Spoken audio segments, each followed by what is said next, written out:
बिस्मिल्लाहिर्रहमानिर्रहीम, अस्सलाम वालेकुम, गुड मॉर्निंग। सुनो पाकिस्तान के साथ मैं हूँ आपकी होस्ट शहर बानो आवान और मैं हूँ अजीम राना। हम हमेशा की तरह उम्मीद और तवक्को करते हैं आप जहाँ होंगे खैर वाफियत से होंगे, अपने प्यारों के साथ होंगे और आपके दिन का आगाज़ भरपूर अंदाज में मुस्बत सोच के साथ हुआ होगा। वैसे आजकल जितनी ठंड पड़ रही है ना, आजकल दिन का आगाज़ फुल सर्दी में धुंध के साथ हो रहा है। पर सही मुस्बत सोच से ही हो रहा है। हाँ, मुस्बत सोच ही, क्योंकि वो कहते हैं जब आप बाहर का मौसम देखते हैं तो सुहाना होता है, तो आपके दिल का मौसम भी सुहाना हो ही जाता है। बिल्कुल। तो ये इफेक्ट करते हैं जो मौसम होते हैं, ये आपकी सेहत पर, आपके मूड पर। मूड स्विंग्स अगर आपको हो रहे होते हैं तो ये इस तरह का मौसम देख के आपका मूड भी ठंडा हो जाता है। और आज शहर बानो, आज मैंने एक और चीज़ ऑब्जर्व की कि आज जो थी कदरे पिछले दिन की निस्बत ज्यादा धुंध थी रोड पर। हाँ, आज लाहौर में धुंध बहुत ज्यादा थी। सुबह जब मैं दफ्तर आ रहा था तो मैं एक चीज नोटिस कर रहा था कि मुझे तो सेम ही लग रही थी, कोई फर्क नहीं लगा। नहीं, कुछ एरियाज में ज्यादा थी, कुछ एरियाज में बहुत ज्यादा थी। और एज यूजुअल वही बात है कि जी लोग अपनी लेन फॉलो नहीं करते। मैं तो ये चीज ऑब्जर्व करता हूँ और मैं इसी प्रोग्राम के तवज्जुह से ये बात भी करना चाहता हूँ बिल्कुल कि हम लोग एक दूसरे की जिंदगियां बहुत आसान बना सकते हैं और हमें कोशिश भी यही करनी चाहिए कि एक दूसरे को अपलिफ्ट करें, एक दूसरे की जिंदगियां आसान करें, ना कि मुश्किल में डालें। बस जो हजरात गाड़ियां चलाते हैं वो फॉग लाइट्स का इस्तेमाल करें, डबल इंडिकेटर्स ऑन रखें, अपनी लेन में रखें।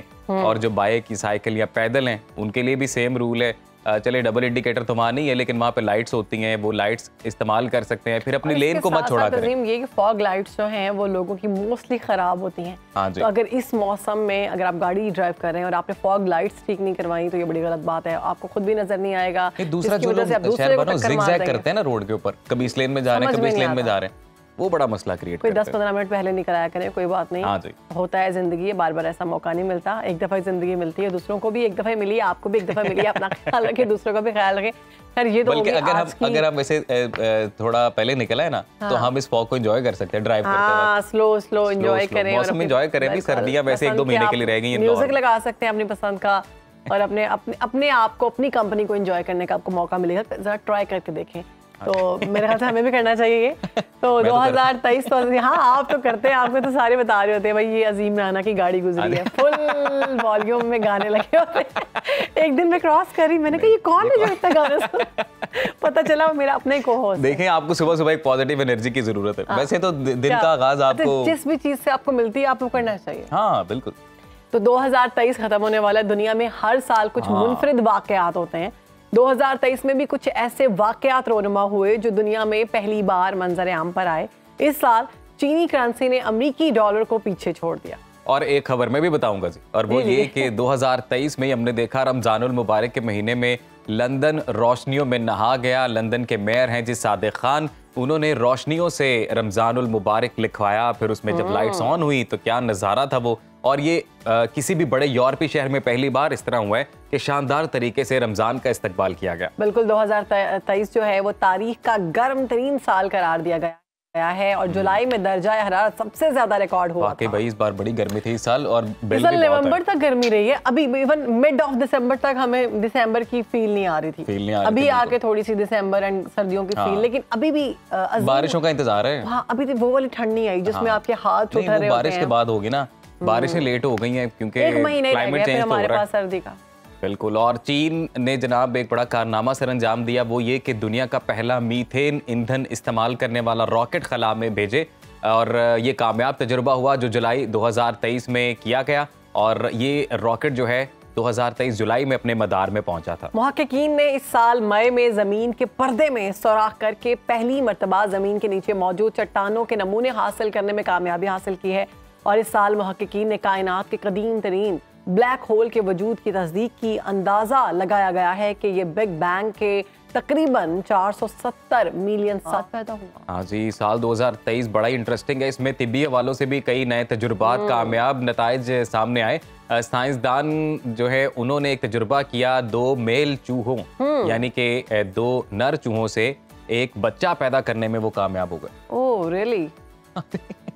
आगे से जापान में 80 साल से ज्यादा उम्र के अफराद की तादाद 10% हो गई है। ये तो बाकी पॉजिटिव खबर है। टाइटैनिक के मलबे की 3D स्कैन रवां साल मई में हुई है, सामने आई है, जिससे ये है कि डूब जाने वाले इस जहाज के बारे में अब बहुत सारी चीजें सामने आएंगी, बहुत सारी नई तफसीलात सामने आएंगी। टाइटैनिक एक ऐसी चीज है जिसके बारे में हर शख्स को पता है ऐसे ही बिल्कुल। बाकी बहुत सारे जहाज जो है उसके बाद भी डूब गए हैं, लेकिन लोगों को उनका नहीं पता। हाँ, टाइटैनिक के बारे में बस क्योंकि फेमस एक तो मूवी भी बनी आई थिंक इसलिए, और मूवी बहुत हिट हुई, बहुत ज्यादा हिट भी मूवी हुई है। बिल्कुल ऐसे ही है। और इसके अलावा दुनिया भर से 300 बिशप्स पर मुश्तमिल वेटिकन असेंबली में रहबाओं और आम खवातीन को पहली बार वोटिंग का हक हासिल हुआ। तो 2023 में ये भी हुआ।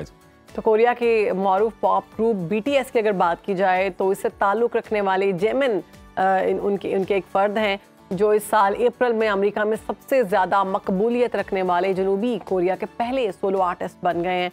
तो BTS की तो बड़ी धूम है, दुनिया बड़ी पसंद करती है। आपको तो वैसे भी कोरियन स्टार्स बड़े पसंद हैं। आप मुझे BTS नहीं पसंद। अच्छा, BTS नहीं पसंद, क्यों? तो मुझे वैसे उनके वो हीरोज पसंद, ड्रामों में आते हैं। अच्छा, आपको वैसे उसकी ओवरऑल स्टोरी लाइन भी बड़ी पसंद है कोरियन मूवीज की। वैसे कोरियन मूवीज और सीजन बड़े अच्छे, कोरियन सीजन बहुत अट्रैक्ट करते हैं। खैर ये तो हो गई बात। अच्छा। तो अब साइंस की बात हम कर लें। ये तो हो गई बात, और बात तो सच है लेकिन बात है रुसवाई।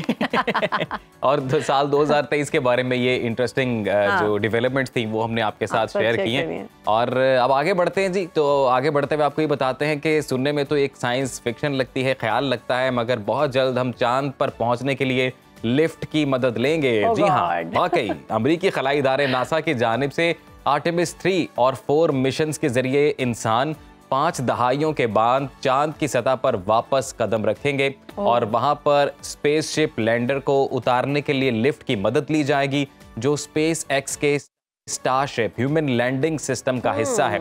और नासा के खलाबाजों ने चांद पर उतारने में मदद फराहम करने वाले इस लिफ्ट के प्रोटोटाइप मॉडल की कामयाब आजमाइश की है। अच्छा। और इसी लिफ्ट के जरिए पहली बार एक खातून भी चांद की सतह पर कदम रखेंगी। ओके, इससे पहले खातून ने चांद की सतह पर कदम नहीं रखा क्या? अच्छा। नील आर्मस्ट्रांग पहले बंदे।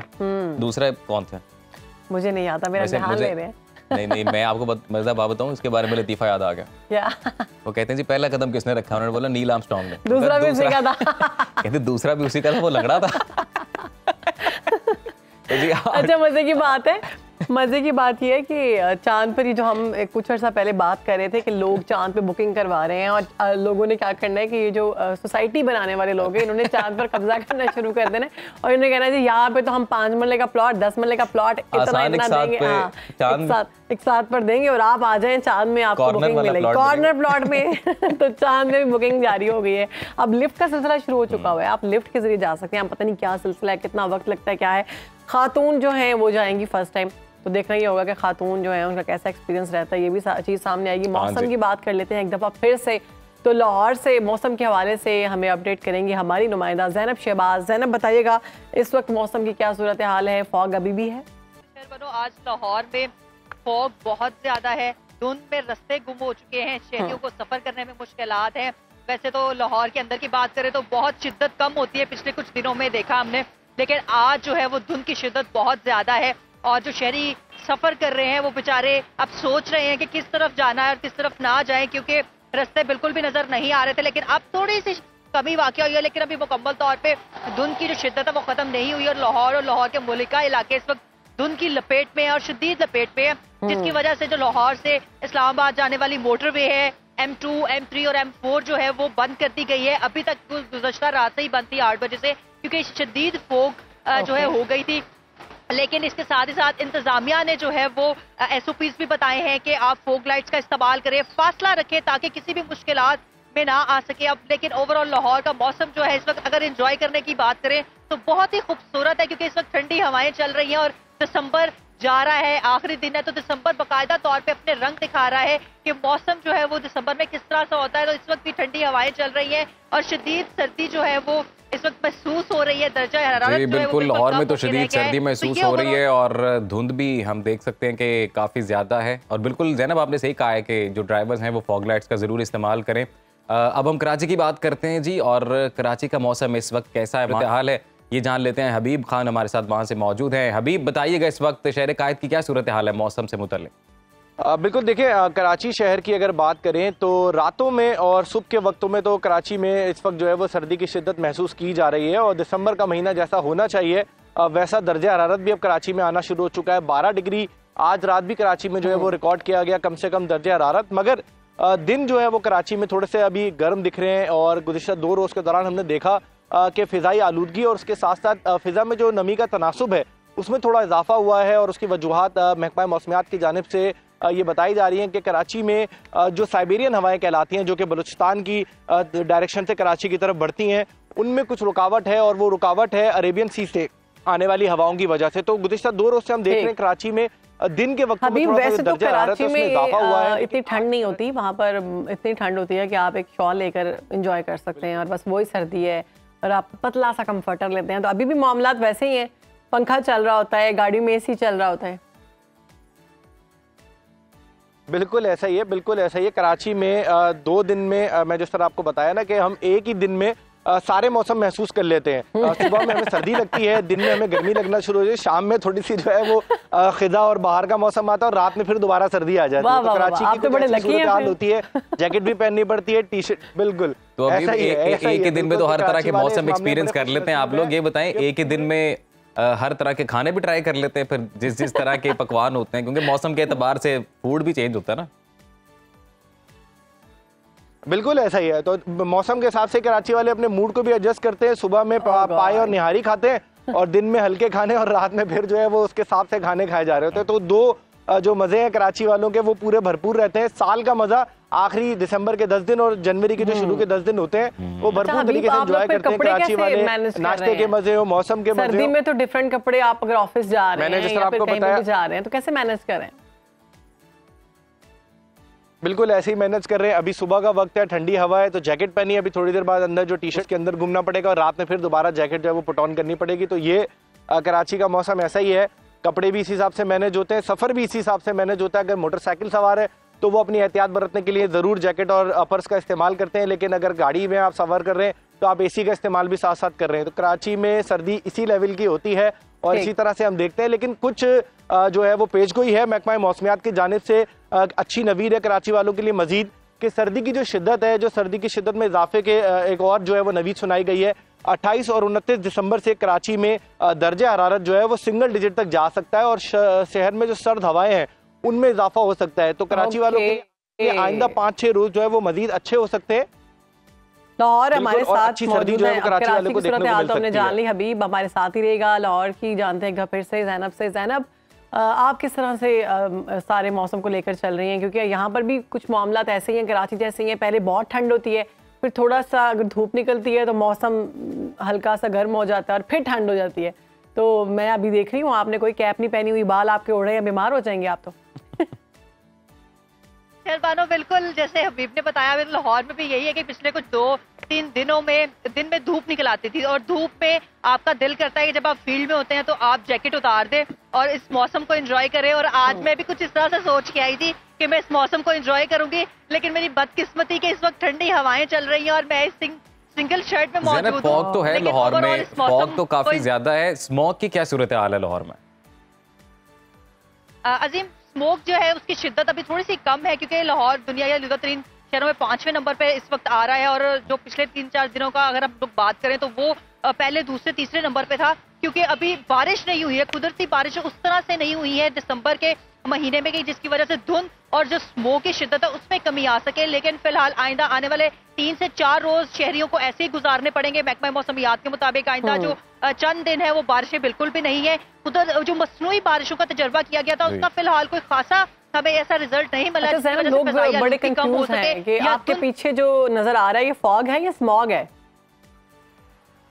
ये फॉग है, ये धुंध है शहरबानो, और जो धुंध होती है वो बिल्कुल बादलों की तरह ये उड़ रही है, और बड़ा ही कोई खूबसूरत सा मंजर है। लेकिन इसमें एक ये है कि सफर करना बहुत ज्यादा मुश्किल हो रहा है शहरियों के लिए, खास तौर पे फोग लाइट्स का इस्तेमाल किया हुआ है। जो रोजाना अपने ऑफिस को लोग जाते हैं या कामों पे जाते हैं तो वो आज बेचारे इस सोच में है कि किस तरफ जाएं, क्योंकि धुंध की शिद्दत सुबह जब हम ऑफिस आए तो बहुत ज्यादा थी, अब उस लिहाज से थोड़ी सी कम हुई है। लेकिन आज जब फॉग बहुत ज्यादा है तो उस हवाले से स्मोक थोड़ी सी कमी आई है, क्योंकि स्मोक जो है वो लाहौर में फिलहाल धुंध के बादल छाए हुए हैं। ज़ैनब, आपका बहुत शुक्रिया, लाहौर से आपने वेदर अपडेट किया, और कराची से हमारे साथ हबीब खान मौजूद थे, आपका बहुत शुक्रिया।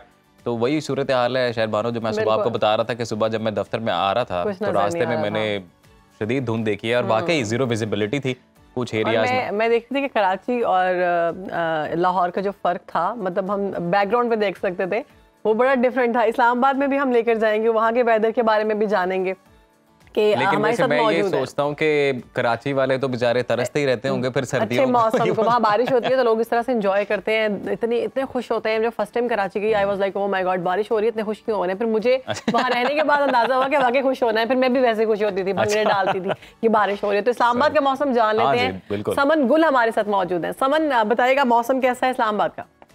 जी बिल्कुल, अगर शहर इक़्तिदार के अगर मौसम की बात कर ली जाए तो शहर इक़्तिदार हमेशा से अपने मौसम के हवाले से मशहूर है कि एकदम से मौसम चेंज हो जाता है। लेकिन मुझे तो लग रहा है कि इस्लामाबाद के मौसम को भी नज़र लग चुकी है, जहाँ पर सियासी माहौल बहुत ज़्यादा गर्म है। और तो इस्लामाबाद में सर्दी तो बहुत ज़्यादा है, लेकिन खुश्क सर्दी बहुत ज़्यादा है, बारिशें नहीं हो रही, जिसकी वजह से बीमारियाँ बहुत ज़्यादा फैल रही हैं। नज़ला, खांसी, ज़ुकाम, हर कोई, बच्चे बड़े सभी इसकी लपेट में आ चुके हैं। और आज भी सुबह से जो है वो सूरज फुल अपने आबोताब पे है, लेकिन बादल और जो सूरज है उसकी आंख मिचौली का सिलसिला जारी है। मतलब जो है वो जिज़वी अबर आलूद है। आज जो शहर का दर्जा हरारत है वो 23 डिग्री सेंटीग्रेड है। और महकमा मौसमियात का यही कहना है कि बारिशों का अभी जो है जनवरी में कहीं जो स्पेल जो स्टार्ट होगा उससे मौसम में तब्दीली आएगी। End of December usually Islamabad में ऐसा ही वेदर रहता है या इस बार वहां पे भी तब्दीली है? नहीं, दिसंबर के जो लास्ट में अक्सर बारिश हो जाती है, लेकिन इस बार जो है वो खुश्क सर्दी की वजह से बिल्कुल भी बारिशें नहीं हो रही। और जो इस्लामाबाद के जो शहरी हैं लगता है इनको भी नजर लगी और इस्लामाबाद के मौसम को भी नजर लगी है। इस्लामाबाद में बहुत बारिशें होती हैं और पूरे पाकिस्तान में समन दिसंबर में तो बहुत बारिशें होती थी। और फिर जो टूटे हुए आशिक थे उनकी जानिब से शेर भी सामने आते थे कि बारिश हो रही है, मैं अकेला हूँ। तो मैं देख रही हूँ आपने और मैंने ट्विनिंग की हुई है, मुझे बड़ी खुशी हुई देख के, येलो एंड ब्लैक। तो हमारी ट्विनिंग हो गई है। और मजे की बात यह है कि मौसम जो है वहाँ पर भी कोई इतना ठंडा नहीं। लाहौर और इस्लामाबाद के वेदर की भी ट्विनिंग कराएं फिर। वहाँ पे स्मॉग है, इस्लामाबाद में स्मॉग है? नहीं, इस्लामाबाद में स्मोक बहुत ज्यादा नहीं है, लेकिन शाम के टाइम में जो है वो धुंध हो जाती है, जिसकी वजह से मामलात जिंदगी जो है काफी ज्यादा मुतासिर हो गया, लोगों को ट्रैवलिंग करने में बहुत ज्यादा मुश्किल होती है। ठीक है, बहुत शुक्रिया समन, आपने मैं बताया इस्लामाबाद के मौसम से। तो हमने अपने डिफरेंट जो बड़े बड़े शहर हैं, कराची, इस्लामाबाद, लाहौर, इसके मौसम वैसे जो मुझे ओवरऑल समझ आई है वेदर की वो यही है कि जिस मर्जी शहर की आप बात कर लें, सर्दियाँ वैसी नहीं रही जैसे पहले हुआ करती थी और दर्जा हरारत जो है वो गर्म ही है फिलहाल as compare to the previous year. और ये मेरे ख्याल से ओवरऑल जो क्लाइमेट चेंज हो रहा है पूरी दुनिया में, जो मौसम में आती है तब्दीलियाँ रोनुमा हो रही है, उसकी वजह से मेरे ख्याल से इस वजह से हो रहा है। बिल्कुल ऐसे ही। और देखने वालों के लिए एक और पैगाम हमारी जानिब से कि आप कहीं किसी भी शहर चले जाएं, आप मौसम एंजॉय करें, डिफरेंट मौसम आपको मिलेंगे। अभी तो नॉर्दर्न एरियाज नहीं गए, हम नॉर्दर्न एरियाज भी आपको लेकर चलेंगे, वहाँ का मौसम भी आपको दिखाएंगे कि कैसा है। बर्फबारी की कोशिश करेंगे कि बर्फबारी में मैं और अजीम और हमारी टीम जाएं और आपको एंजॉय करवाएं। हम वाकई जा रहे हैं? नहीं, मैं वैसे बोल रही हूँ। नहीं, वहाँ जाना चाहिए। हमारे नॉर्दर्न एरियाज इस हवाले से कंसिस्टेंट है भाई, वहाँ पे अपने टाइम पे बर्फ पड़ती है, वहाँ मामला बिल्कुल ओके हैं, क्योंकि वहाँ ज्यादा ना ट्रैफिक है ना इंडस्ट्री उस तरह से है, तो इसलिए मौसम भी जरा फ्रेश रहता है। और मैं वैसे शहरवानों इस हवाले से एक रिपोर्ट पढ़ ही रहा था, वैसे रिसेंटली मैंने पढ़ी है, और जो क्लाइमेट में चेंजिंग्स आ रही हैं और स्मॉग में जो इजाफा हो रहा है उसकी जो बुनियादी वजह है वो ट्रांसपोर्ट ही बताई जा रही थी उस रिपोर्ट के अंदर। लेकिन ज्यादा ट्रांसपोर्ट का इशू नहीं है, आई थिंक ये जो हमारे वो जो फसलें जलाई जाती हैं इसका हाँ, नहीं फसलें जलाई बिल्कुल जाती हैं, लेकिन उसके बारे में भी रिपोर्ट में ही बताया गया था कि वो बहुत कम तादाद में कंट्रीब्यूट करती हैं आपकी एयर पोल्यूशन में। सबसे ज़्यादा जो एयर पोल्यूशन में चीज़ कंट्रीब्यूट कर रही है वो हमारी ट्रांसपोर्ट है, और लाहौर तो कंसिस्टेंट है पिछले कई सालों से। मौसम की बात तो आप छोड़ ही दें, कोई बात नहीं, कभी कम होता है कभी ज़्यादा होता है। इंडिया में जो मामला आता है ना वो तकरीबन सेम ही चल रहे हैं। कुछ अर्सा पहले हमने ही खबर दी थी कि रसगुल्लों के लड़ाई हुई थी। अब जो लड़ाई हुई है वो पनीर पे हुई है जनाब। शादी का फंक्शन था, शादी की तकरीब में रसगुल्लों पर लड़ाई पहले हुई थी, अब पनीर पर हुई है। मेन्यू में पनीर नहीं था, जिसके बाद वहां पर हाथापाई शुरू हो गई। दुल्हा दुल्हन थे मुक्के और थप्पड़ों की और चपेड़ों की, किस कुर्सियों की बरसात कर दी एक दूसरे पर। आप देख सकते हैं, ये विजुअल्स देखें। और ये किस बात में लड़ाई हो रही है कि शादी के मेन्यू में पनीर क्यों नहीं है। ये तो कुर्सियां मार रहे हैं भाई एक दूसरे को। ये शुक्र है बोतलें नहीं थी वहां पे। ये तो बड़ा मुझे लग रहा है संजीदा मामला इस हवाले से है, क्योंकि ये जिनकी भी शादी थी उन्होंने शायद ये लिखा होगा कि पता नहीं आप घर से खाना ना खा के आपको पनीर वाला खाना देंगे जो नहीं मिला, जिस पे लोग तप गए। दुल्हा और मेरे ख्याल से वो लोग गोश्त तो खाते नहीं है, ज्यादातर वेजिटेरियन, फिर उनके लिए पनीर और इस तरह के खाने जो है वो गोश्त के मुताबिक है। तो दुल्हा और ये मैं बताऊं ये कौन लोग हैं, ये कौन सा ग्रुप है जो आपस में लड़ रहा है, जिन्होंने सलामी ज्यादा दे दी।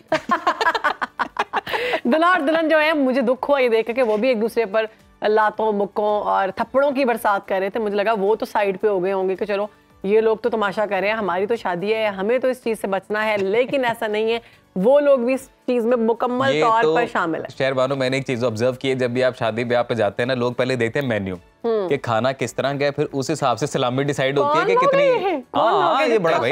और यहाँ पे भी मुझे लग रहा है ऐसे ही हुआ, उन्होंने सलामी दे दी है पहले जाके कहीं ज्यादा, जब खुली है रोटी तो रोटी में जनाब पनीर मिसिंग नहीं था, दाल थी बस। ओह सैड। तो फिर कुर्सियां चल गई हैं वहां पे जनाब, चपेड़े बुक्के, एक दूसरे को धक्कम पे, और ये लड़की वाले लड़के वाले दो ग्रुप आपने सामने। और लेकिन मतलब एक पनीर पर मेरी समझ में ये चीज नहीं आई। और जो लोग बेचारे लड़ाई छुड़वा रहे थे ना, उनको भी अंदर फेंटी पड़ गई। लेकिन दुल्हा दुल्हन पे मुझे ज्यादा दुख हुआ है कि तुम लोगों की तो लाइफ का मतलब नया चैप्टर स्टार्ट होने वाला है, तुम लोग एक पनीर के पीछे लड़ पड़े, तुम लोग तो अलग होकर अपनी जिंदगी गुजारो, इनको लड़ने दो।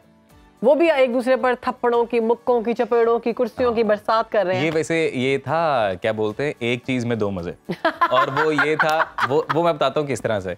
एक तो उन्होंने चपेड़े मारी, तो रोटी वैसे भी कम खानी पड़ी होगी बाद में, क्योंकि आधे तो अस्पताल पहुंच गए होंगे उसके बाद। शादी हुई और नहीं दूसरा ये कि आतिशबाजी की भी जरूरत नहीं पड़ी, वैसे ही खड़ाक हो गए ना, चपेड़ों कुर्सियों के खड़ाक हो गए ना, बैंड बाजे की भी जरूरत नहीं पड़ी। तो इस पर एक छोटी सी ब्रेक तो बनती है। अजीम की जानिब से जो बताया गया है ना कि बहुत सारे काम हो गए, तो ये आइडिया बिल्कुल आप में से किसी ने यूज नहीं करना। एक छोटी सी ब्रेक के बाद आते हैं।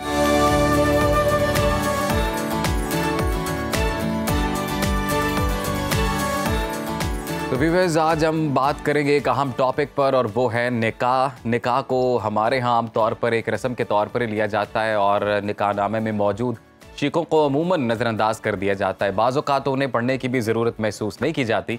तो निकाह कोई वक्ती रस्म नहीं है, बल्कि एक ऐसा मुआहदा होता है जो मियाँ बीवी को तमाम उम्र के लिए एक साथ ज़िंदगी गुजारने पर पाबंद करता है। इसमें दोनों के हुकूक का मुकम्मल तहफ़्फ़ुज़ किया गया है, और इस अहम मौजू पर बात करेंगे हमारे बड़े ही अहम गेस्ट हमारे साथ मौजूद। इस्लामी स्कॉलर हैं डॉक्टर तारिक शरीफ ज़रा साहब। सबसे पहले तो आपको वेलकम करते हैं। बहुत शुक्रिया। और ये बड़ी अहम बात की है अजीम ने कि निकाह को हम थोड़ा ना साइड पर रख देते हैं। निकाह को तो रखते हैं, निकाह नामे को रख देते हैं। निकाह नामा कभी नहीं पढ़ते, सिर्फ सिग्नेचर कर देते हैं। सिग्नेचर करने के बाद कुछ लोग पढ़ लेते हैं, हम जैसे, कि इसमें क्या क्या था, और पहले से पता होता है आधी चीज़ों पे क्रॉस लगा हुआ है। तो इसकी जो शिक्के हैं वो होती क्या हैं, तो निकाह पढ़ना, निकाह नामा पढ़ाना कितना ज़रूरी? बिस्मिल्लाह रब्बी मोहम्मद करीम अलैहिस्सलातु तस्लीम। सबसे पहले तो यादावरी का शुक्रिया, और आज फिर आपने, मैं ये समझता हूँ, कैसे उन्वान को ज़ेर बहस लाने की कोशिश की है जिस पर पूरे मुआशरे की असास कायम है। अगर हम तसव्वुर करें, और एक लम्हे के लिए जब हम माहिरीन समाजियात से पूछते हैं तो ये बताते हैं कि उस तरह के मुआशरे जिसमें जैसे हमारा मुआशरा है, इनकी जो बुनियाद हुआ करती है वो घराना हुआ करती है, और घराने की जो असास है, जो पहली ईंट है, वो दो लोगों के दरमियान रिश्ता अज़दवाज है, जिसे शरई इस्तिलाह में हम निकाह कहते हैं। बिल्कुल। हमारे यहाँ निकाह की निस्बत से, क्योंकि हमारे यहाँ मल्टी मैरिजेस का कॉन्सेप्ट ज़रा कम है, उसकी हौसला अफजाई मुआशरे में नहीं होती, तो हमें बचपन से ही हमारे लाशऊर में एक बात पुख्ता कर दी जाती है, लड़कियों के जहन में भी और किसी हद तक लड़कों के जहन में भी, कि शादी ज़िंदगी में एक मरतबा ही होनी है। सो हम बहुत साल पहले ही, न सिर्फ हम खुद बल्कि हमारे वालदैन, हमारे अजीज़ो अकारिब, हमारे बहन भाई, रिश्तेदार, हत्ता कि हमारे दोस्त कई साल पहले से जो है वो एक जहन में सेलिब्रेशन का कॉन्सेप्ट लेके बैठे होते हैं, और वो इंतज़ार में होते हैं कि कब ये ऐलान हो कि जो है इनकी कहीं शादी तय हो रही है। और फिर यकीनन ये सारा अमल ही बड़ा खुशाइंद है, रिश्तों को मजबूत करने का ज़रिया बनता है। जब हम किसी की खुशी में शरीक होते हैं, किसी के दुख में शरीक होते हैं, तो हमारे और उसके दरमियान कुर्बत का ज़रिया बनता है। लेकिन इस सारे मामले के दौरान मैं समझता हूँ कि जो इसकी असल बुनियाद है, निकाह है, उसके हवाले से सबसे कम तवज्जो दी जाती है। और हमारा जो निकाह का इस वक्त का समाजी निज़ाम है, उसके अंदर रसूम व रिवाज ने इतना हमें घेर रखा है कि हम उससे, हमारी फुर्सत ही नहीं हो पाती।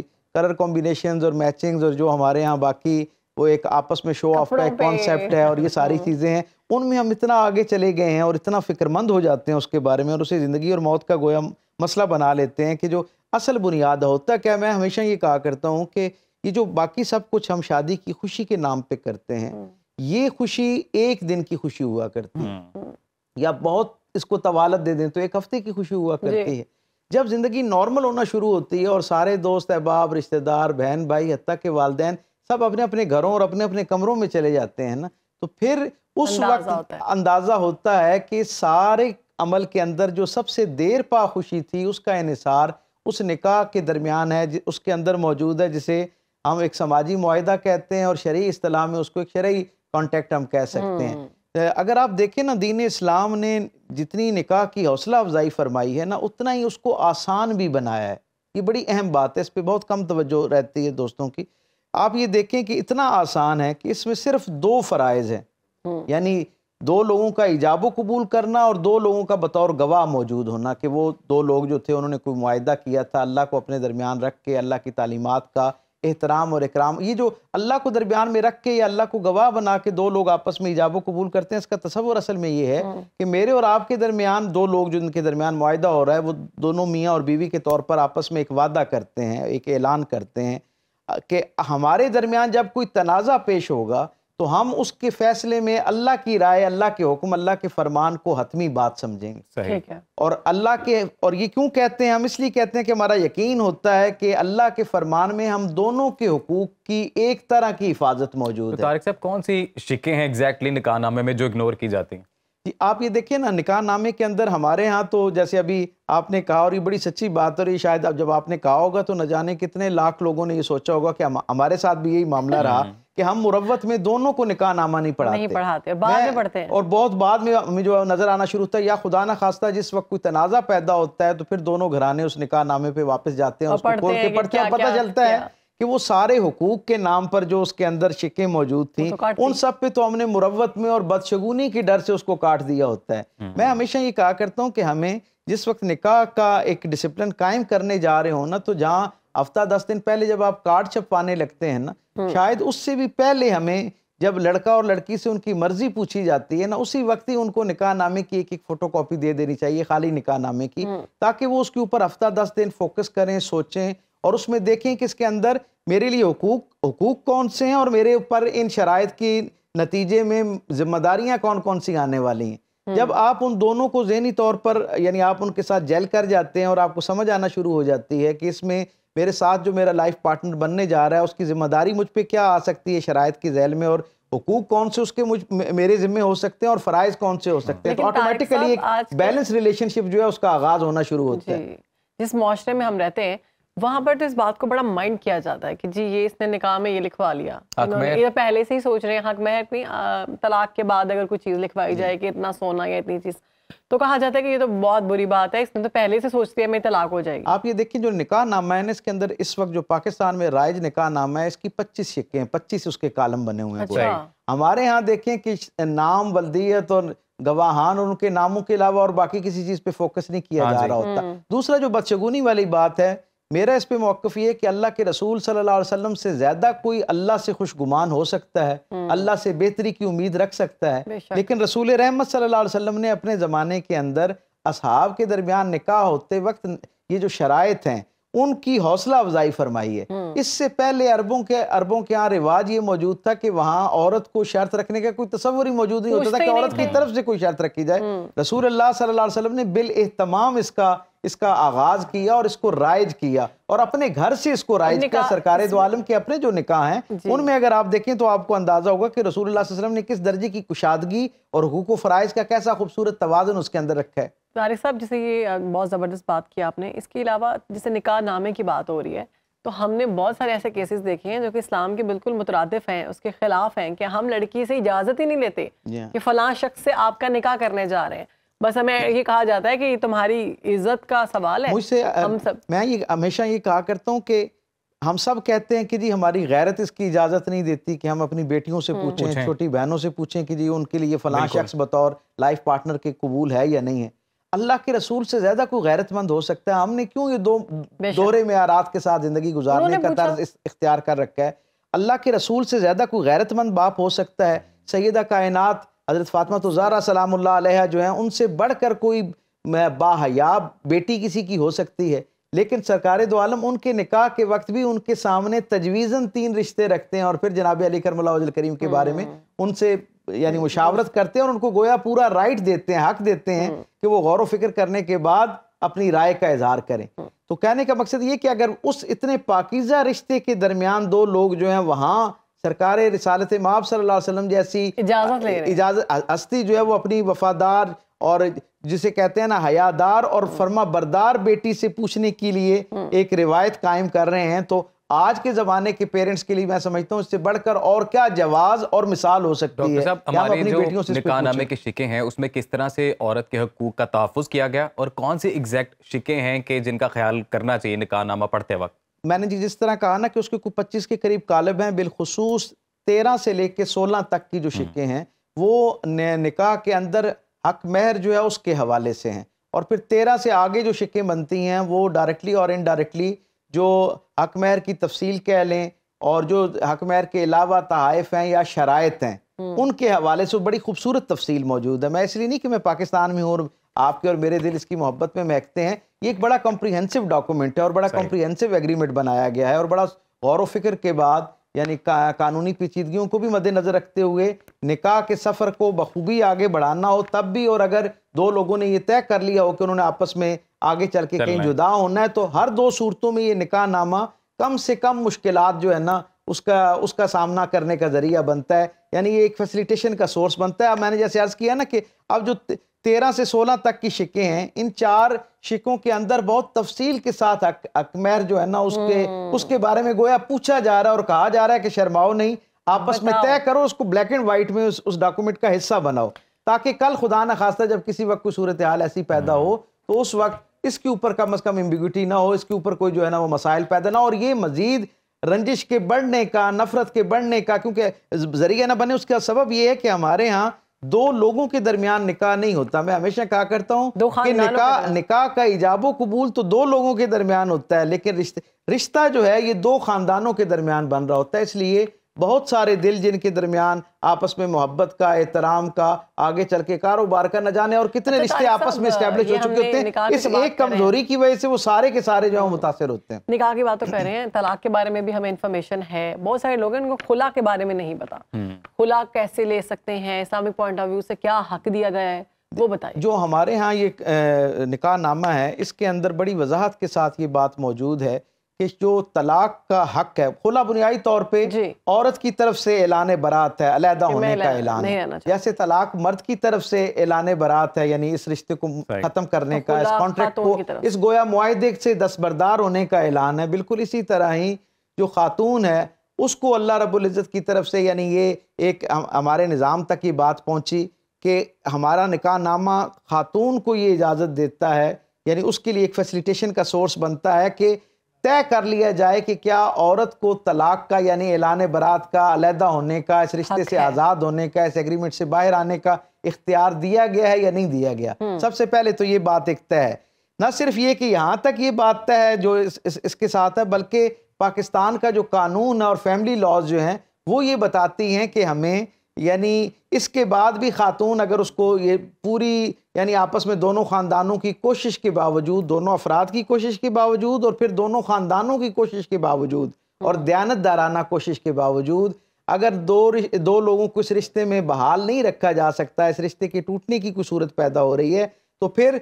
और मर्द इस रिश्ते को तोड़ना नहीं चाह रहा और सिर्फ अजियत देने के लिए इसको जारी रखना चाह रहा है। अगर इसमें ये बड़ी बारीक बात, और मैं समझता हूँ कि इस मैसेज को बहुत क्लैरिटी के साथ जानना चाहिए कि अगर वो रिश्ता कायम रखने की कोशिश करते हुए और बातों जो आपस में तनाज़ात हैं उनको हल करने की नीयत के साथ अगर वो आज़ाद करने में नहीं राज़ी तो उससे तो एक मुस्बत अमल करार दिया जाएगा। लेकिन अगर कोई खातून खाना को अजियत देने के हवाले से, उसे टॉर्चर देने के हवाले से, उसके ख़ानदान को गोया एक तकलीफ़ में मुब्तला करने के हवाले से ये अमल इख्तियार करता है तो फिर कानून उसके लिए, खातून के लिए रास्ता देता है कि वो कोर्ट में आए और वहाँ से अपने इस हक के लिए जो है वो प्रे करे, अप्लाई करे और रिक्वेस्ट करे और फिर गोया स्टेट उसके अंदर इंटरवीन करे। वही जिसने इस निकाह नामे को इंडोर्स किया है, जो इसकी एक तरह की जामिन है कानूनी तौर पर, जैसे शरई तौर पर अल्लाह को हम गवाह बनाते हैं, इसी तरह स्टेट को हम इस एग्रीमेंट डॉक्यूमेंट के तौर पर। अगर शेख में जो है वो हक नहीं दिया जाता किसी खातून को खुला लेने का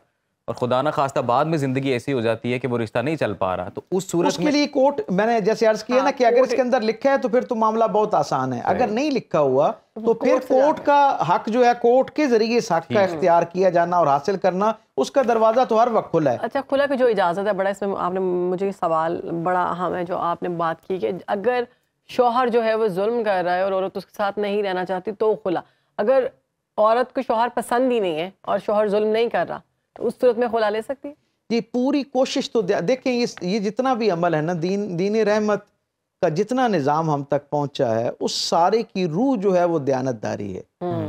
यानी हर आदमी अपने आप को अपने रब की बारगाह में एक लम्हे के लिए तन्हाई में बैठ के दू बदू अपने सामने अपने आप को खड़ा करके पूछे कि क्या जो वो लोगों को अपना जवाब फराहम कर रहा है वाक़तन उसके अंदर से भी उसकी तस्दीक होती नजर आ रही है, उसको ये आवाज़ आ रही है कि जो वो कह रहा है वो सच है। अगर औरत जानबूझ के खुला लेती है तो वो गुनहगार है। यकीनन अल्लाह के यहाँ सबसे हलाल कामों में नापसंदीदा अमल जो है वो मर्द और औरत का आपस में जुदा होना है। जब और आप देखिए कि इसका दूसरा रुख जो है, निकाह इतना खूबसूरत अमल है और अल्लाह के यहाँ इतना पसंदीदा और मकबूल अमल है कि इंसान, यानी आप इससे अंदाज़ा लगाएं कि जनाब अली करमुल्लाह वजहुल करीम फरमाते हैं कि अगर कोई शख्स ऐसा है ना कि जो अल्लाह की रहमत से मायूस हो गया, उसके गुनाह, उसकी मासियत, उसकी नाफरमानी इतनी बढ़ गई कि उसे लगता है कि शायद अब अल्लाह को राज़ी करना बहुत नामुमकिन है उसके लिए, तो उसे चाहिए कि वो निकाह की मजलिस में होने वाली दुआ में शरीक हो, कि उस वक्त अल्लाह इतना राज़ी होता है उस मजलिस और उस मजलिस में शामिल होने वाले लोगों के लिए कि उस वक्त वहाँ की जाने वाली सारी दुआएं जो हैं वो अल्लाह के यहाँ कबूल होती हैं। मैं हमेशा ही तज़किरा करता हूँ कि वो जो इंतहाई मुतबर्रिक वक्त होता है ना, उस वक्त भी हम फोटो सेशन के अंदर और मूवी वाले की हमारी तरफ कितनी तवज्जो है उसके हवाले से हमारा और मेरे ख्याल से हालांकि खालिस मैं समझता हूँ इबादत का और कबूलियत दुआ का वक्त होता है। और इसी हम खूबसूरत बात पे अपने इस सेगमेंट को एंड करते हैं जी। और आई एम श्योर कि हमारे जो व्यूवर्स हैं उनकी भी इन्फॉर्मेशन में इजाफा हुआ होगा इस सारे सेगमेंट के बाद। तो जी यहाँ पर शामिल करेंगे ब्रेक के बाद वापस आते हैं।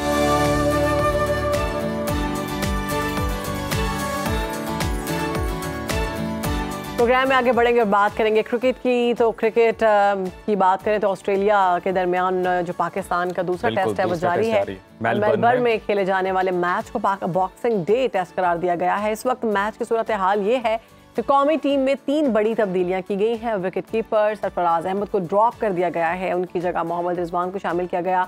जख्मी खुरम शहजाद की जगह मीर हमजा और फहीम अशरफ की जगह हसन अली को टीम में हिस्सा बनाया गया। 3 मैचेस की सीरीज में ऑस्ट्रेलिया को 1-0 से बढ़तरी हासिल है। जी बिल्कुल, इस वक्त मैच की ताज़ा तरीन सूरत हाल पर बात कर लेते हैं। हमारे साथ स्पोर्ट्स जर्नलिस्ट सनाउल्लाह हमारे साथ मौजूद हैं। सनाउल्लाह, अभी 114 पर गालिबन 2 विकेट गवा बैठी है ऑस्ट्रेलियन टीम। मैच इस वक्त जारी है, तो क्या अपडेट है आपके पास, किस तरह देख रहे हैं आज के इस मैच को?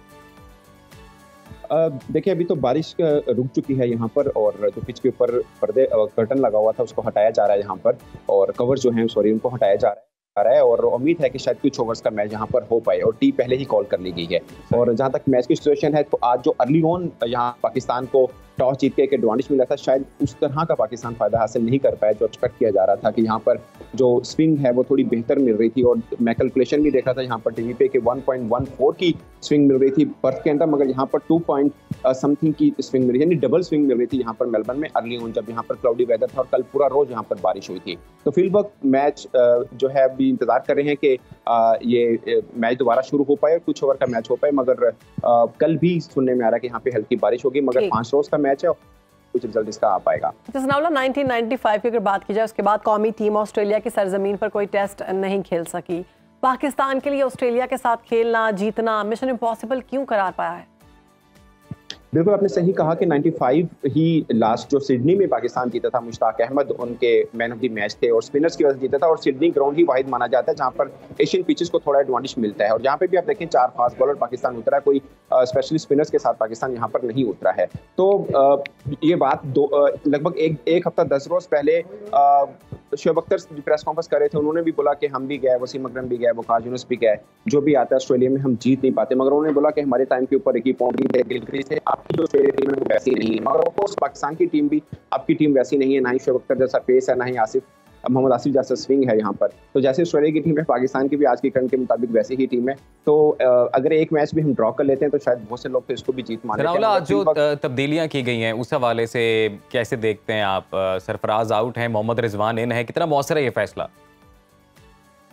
देखिए, मुझे लगता है कि ये फैसला ठीक है और मुझे लगता है कि पाकिस्तानी फैंस को थोड़ा सा मैच्योर होकर सोचना है कि ये जब भी कोई कप्तान है या नया कोच है, वो कभी अपने ऊपर हार को नहीं लेना चाहेगा। वो क्यों चाहेगा कि वो सरफराज को ड्रॉप कर दे और रिजवान को ले आए? जाहिर है उनको इस कंडीशन का समझ में आ रहा है कि यहाँ पर रिजवान थोड़ा बेहतर खेल सकते हैं, और सरफराज को लगभग 3 मैचेस मिल चुके हैं, अगर प्रैक्टिस मैचेस को भी आप इंक्लूड कर लें, तो इसलिए सरफराज को हटाया गया है और रिजवान को डाला गया। और फिर उन्होंने कप्तान शान मसूद ने कल जो प्रेस कॉन्फ्रेंस की, उन्होंने बोला कि आगे हमें अगर कहीं नजर आया कि कंडीशन सरफराज की बेहतर हैं। जैसे सिडनी, मैंने आपको पहले बताया कि वहाँ पर एशियन टीमों को थोड़ा सपोर्ट मिल जाता है, तो वहाँ पे हम उनको खिला भी सकते हैं। मगर यहाँ पर उन्होंने बोला कि मेलबर्न के अंदर रिजवान का रैकेट भी थोड़ा बेहतर है, जहाँ अच्छा भी खेल रहे हैं, तो क्यों ना उनको चांस दिया जाए। तो इसलिए रिजवान को चांस दिया गया। उसमें कोई ऐसी बात नहीं है कि सरफराज के खिलाफ कोई बात की गई हो या सरफराज को। पिच के बारे में अभी तक जो कहा जा रहा है वो ये कहा जा रहा है कि बॉलर्स के लिए ये मौसर साबित होगी, और दूसरी जानिब हम ये भी देख रहे हैं कि पाकिस्तानी पेसर्स उस तरह से बॉल नहीं कर पा रहे हैं 150 प्लस या 150 की रेंज में। ऐसी सूरत हाल है वहाँ पर? 140 भी नहीं है, अपने 150 को ज्यादा 40 भी नहीं, और 139 शायद। हम देख रहे हैं ये जो क्रिकेट स्टाइल खेल रहे हैं मॉडर्न स्टाइल पर नहीं आ रहे हमारे जो क्रिकेटर्स हैं, क्या वजह है? देखिए, अगर पाकिस्तान का ये बॉलिंग अटैक जो आज खेल रहा है उसमें आमिर जमाल और शाहीन को निकाल लिया जाए, बल्कि शायद हसन अली वो भी फास्ट बॉलर हैं, और एक्सपेक्ट कर रहे थे कि हम मेलबर्न के अंदर आपको 140 प्लस वाला कहीं ना कहीं मेरे नजर आए, मगर वो वाला नहीं आया। अभी वकार यूनुस और वसीम अकरम भी यहाँ पर मौजूद थे, वो भी यही बात कर रहे थे कि पाकिस्तानी पेसर्स। बहुत शुक्रिया सनाउल्लाह, वक्त जो कम है और आपने इस हवाले से ऑस्ट्रेलिया में जो इस वक्त टेस्ट मैच जारी है, आपका बहुत शुक्रिया। यहाँ पर ब्रेक लेंगे जी, हम ब्रेक के बाद हाजिर होते हैं।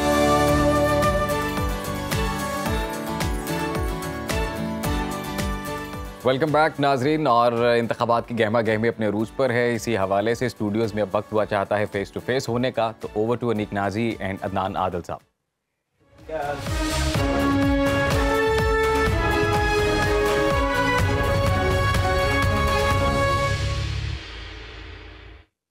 बहुत शुक्रिया राना अजीम साहब।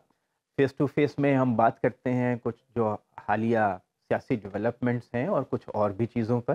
जैसे कल हमने क्रिसमस पे बात की थी, आज बॉक्सिंग डे है, उस पर भी हम आखिर में बात करेंगे। लेकिन पहले बात पाकिस्तान के इलेक्शन की, जो कि सर्दी में बहुत गर्मा गर्म सियासत हो रही है, और 859 सीटें यानी 859 टोटल सीट्स हैं प्रोविंशियल और नेशनल मिला के, जिनके लिए उम्मीदवारों ने अपने कागजात नामजदगी दाखिल करवा दिए हैं और 30 दिसंबर तक उनकी स्क्रूटनी होगी। बहुत ज़्यादा शिकायत आ रही थी पीटीआई की तरफ से कि कागजात नामजदगी जमा नहीं कराने दिए जा रहे, और उस पर कुछ आरोज़ ने भी लिखा था इलेक्शन कमीशन को और आला हुक्काम को, और जो सूबाई इलेक्शन कमिश्नर हैं पंजाब के, उन्होंने भी कहा था कि कागजात छीने जा रहे हैं, माहौल अच्छा नहीं है, पुलिस ताउन नहीं कर रही है, सबको यकसा मौके नहीं मिल रहे हैं। लेकिन इसके बावजूद पीटीआई के तकरीबन 2500 लोगों ने अपने कागजात जमा करा दिए। उनके वकला ने बहुत सरतोड़ कोशिशें की और लाहौर हाई कोर्ट ने भी इंटरवीन किया कई मामलात पे। तो ये बात तो तकरीबन अब शिकायत उनकी ख़त्म हो जानी चाहिए कि उनको कागजात जमा नहीं कराने दिए गए, गो कि उन्हें बहुत मुश्किलात का सामना करना पड़ा। लेकिन अब ये स्क्रूटनी का मरहला है और ख़दशात बरकरार हैं कि हो सकता है उस मरहले में उनके बहुत से लीडरों के कागजात रिजेक्ट हो जाएँ, उन पर एतराज़ात लग जाएँ। जो लोग इश्तिहारी हैं, अगर आर ओ कह देगा कि ये साइन उसके नहीं है, वो इन पर्सन हो, तो इन पर्सन आ नहीं सकेंगे क्योंकि वो तो रूपोश हैं। तो देखते हैं कि क्या मंजरनामा बनता है स्क्रूटनी ख़त्म होते तक। दूसरा इशू ये है कि जो बल्ले का निशान है वो ख़त्म कर दिया गया है, मखसूस नशस्तों में उनका हिस्सा नहीं होगा। फ़िलहाल अगर पेशावर हाई कोर्ट में वो जाते हैं और वहाँ से निशान जो है वो बहाल हो जाता है, तो फिर ये भी उम्मीद की जा सकती है कि पीटीआई अपने बल्ले के निशान पर इलेक्शन लड़ेगी। लेकिन मीनवाइल वहाँ पर जो उनके रहनुमा हैं असद कैसर साहब, उन्होंने मौलाना शिरानी की पार्टी से बातचीत की है, और हो सकता है कि वो अगर उनको तहरीक इंसाफ को डी रजिस्टर रखा जाए और कोर्ट्स उनको रिलीफ ना दें, तो मौलाना शिरानी की पार्टी जो जमीयत उलमा इस्लाम का उनका ग्रुप है उसके निशान पे वो लड़ें, या हो सकता है उनके साथ इत्तेहाद करके कोई नया निशान लेना चाहें। तो ये सब मामलात हैं। लेकिन इस सारे गहमा गहमी में और सारे जो शोर शराबे में एक अच्छी चीज़ सामने आई है कि पीपल्स पार्टी के रहनुमा बिलावल भुट्टो जरदारी ने कुछ अपनी पार्टी के प्रोग्राम पे बात की है। क्योंकि अब तक हमें ये शिकायत थी कि अब तक किसी पार्टी ने अपना कोई मैनिफेस्टो नहीं दिया, प्रोग्राम नहीं दिया, एक दूसरे पे हमले कर रहे हैं। तो क्या बिलावल भुट्टो जरदारी साहब ये कह रहे हैं कि हम 300 यूनिट तक बिजली मुफ्त कर देंगे, और बहुत सी 17 वजारतें जो कि 18वीं तरमीम के बाद सूबाई हुकूमतों का जिन पे इख्तियार हो गया है उनको ख़त्म कर देंगे, वो बिला ज़रूरत हैं। अब ये जो वादे हैं इलेक्शन में ये किए जाते हैं, लेकिन बाद में इस पर अमल नहीं किया जाता, पता नहीं कितनी हद तक प्रैक्टिकल है। मैं अपने साथी अनीक नाजी साहब से पूछता हूँ, आपका क्या ख्याल है? बिलावल भुट्टो ने एक काम तो अच्छा किया कि कुछ ना कुछ तो कहा कि हम करना क्या चाहते हैं। जी बेसिकली चूँकि वो जानते हैं कि दूर दूर तक कोई चांस नहीं है कि हुकूमत वो बना लें, अच्छा तो इस तरह की बातें करने में कोई हर्ज नहीं है। लेकिन हमने ये देखा है कि यहाँ पे जब मुख्तसर मुद्दत के लिए यहाँ पे नून लीग की पंजाब में हुकूमत आई, जब हमजा शहबाज थे वज़ीर आला, तो ये 200 यूनिट तक बिजली फ्री जो है ये उस वक्त उनका प्लान था, लेकिन ज़ाहिर है हुकूमत ही नहीं रही, वो उन्होंने उठा के उसे 300 पे वो ले गए कि अगर हमारी हुकूमत आएगी जैसे तो दिल्ली में शायद। लेकिन असल बात ये है जी कि हमने देखा ये कि रिकॉर्ड तादाद में कागजात नामजदगी जमा हुए हैं जी। ये वही असम्बली है, ये वही सियासत है जिसे दिन रात बुरा भला कहा जाता है, ये वही निज़ाम है जिस पर दिन रात यानी तनकीद की जाती है। मैं उस रवैये को बुरा नहीं कह रहा, लेकिन आप दिलचस्पी का आलम देख लीजिए, 65.5 करोड़ रुपए कौमी खजाने में बहरहाल सिर्फ फीस की मदद में, लोगों में कितना जज्बा है पार्टिसिपेट करने का। हाँ, और इसमें सबसे ज्यादा शोर जिस जमात ने मचाया कि तहरीक इंसाफ जमा नहीं होने दे रहे, सबसे ज्यादा उनके उम्मीदवार हैं जिन्होंने। अच्छा, वैसे मरियम नवाज कहती थी ना उम्मीदवार नहीं मिलेगा, लेकिन उन्हें 2,500 उम्मीदवार। सियासत है ना जी, वो सियासतदान तो यही कहेगा, यानी अब मरियम नवाज पीटीआई की तर्जुमान तो नहीं है, यानी जो वो तो वही कहेंगी जो उन्होंने कहा।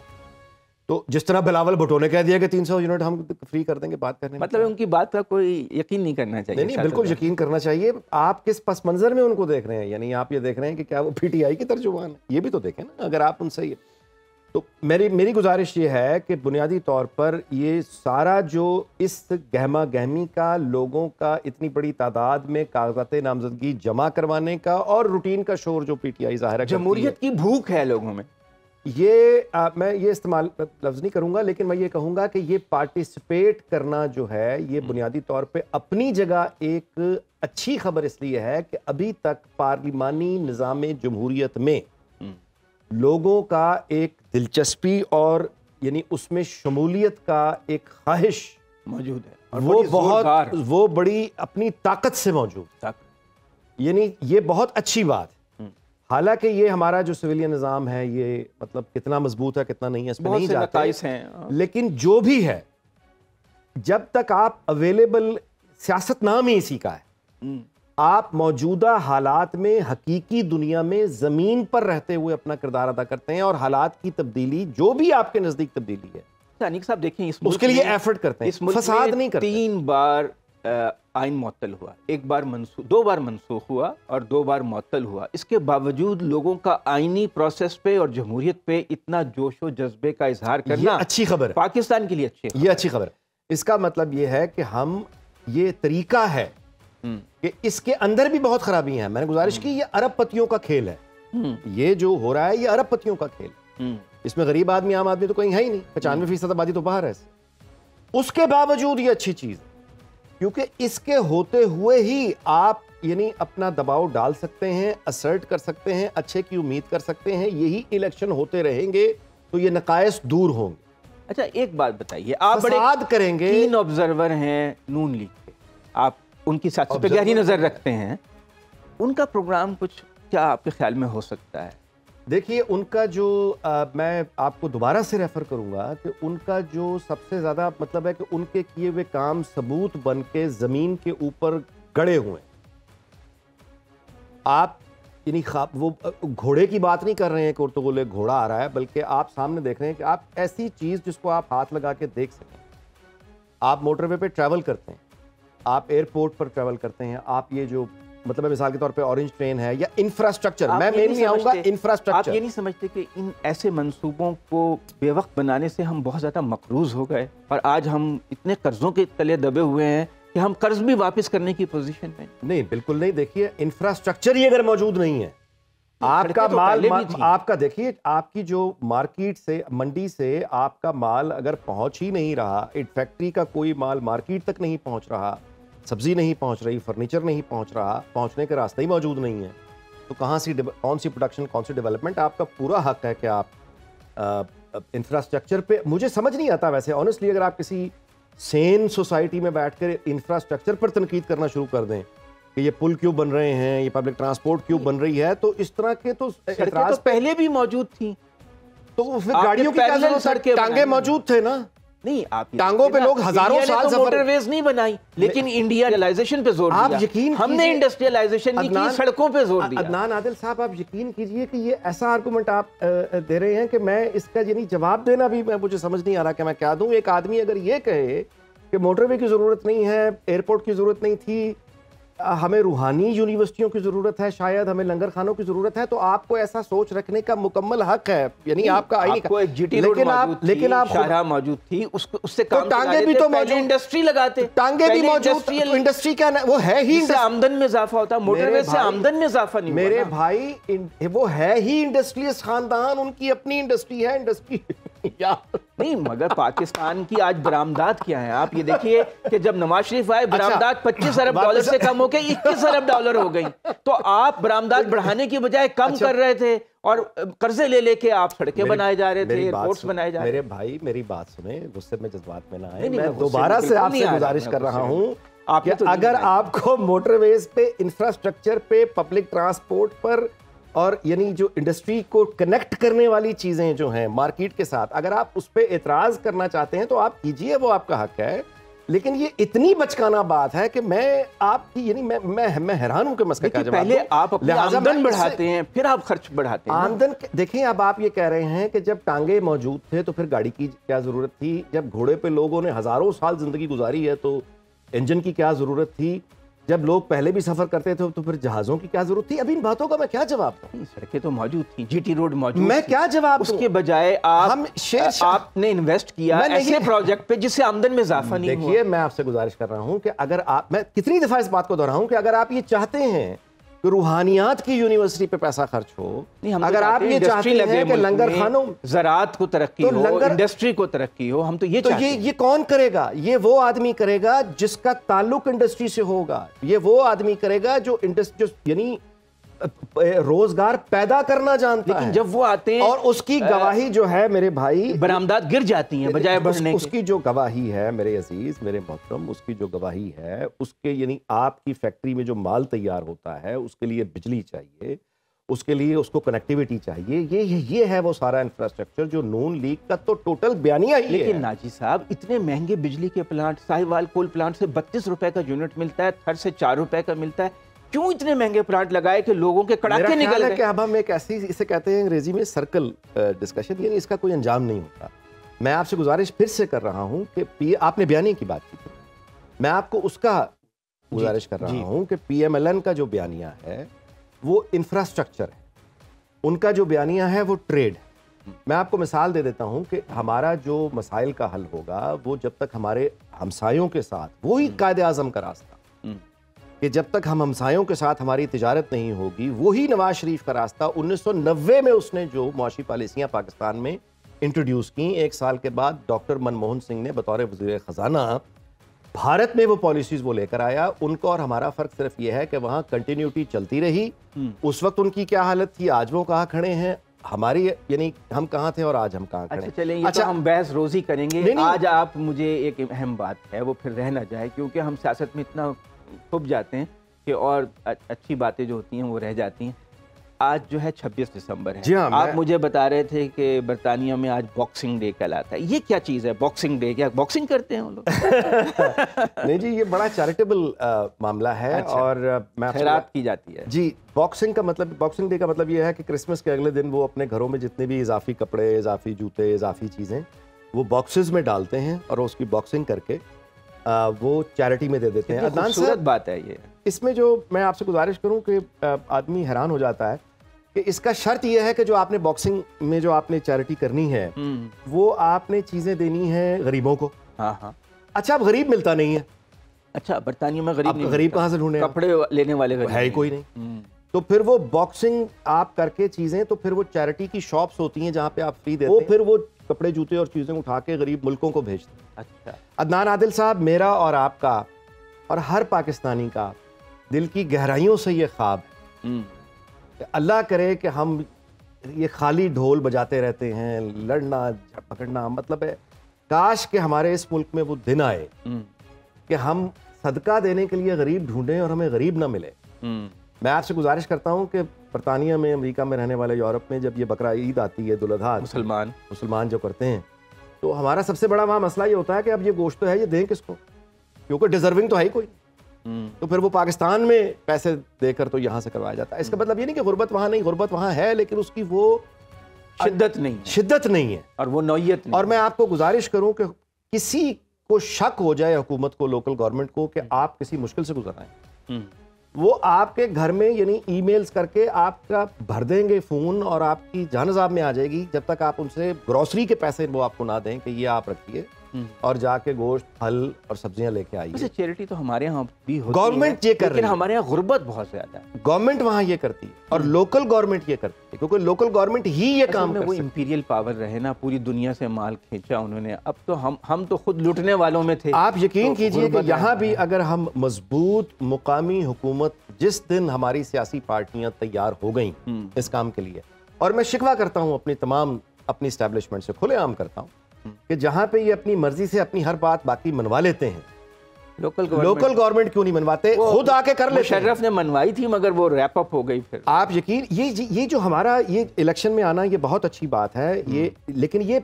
एक स्टेप है, पहला स्टेप। इससे आगे खराबियां दूर करने का अमल शुरू होता है, यहाँ इख्तिताम नहीं होता। इस नुक्ते पे मैं आपसे मुकम्मल इत्तेफाक करता हूँ कि डिसेंट्रलाइजेशन ऑफ पावर होनी चाहिए, डेवोल्यूशन ऑफ पावर होनी चाहिए।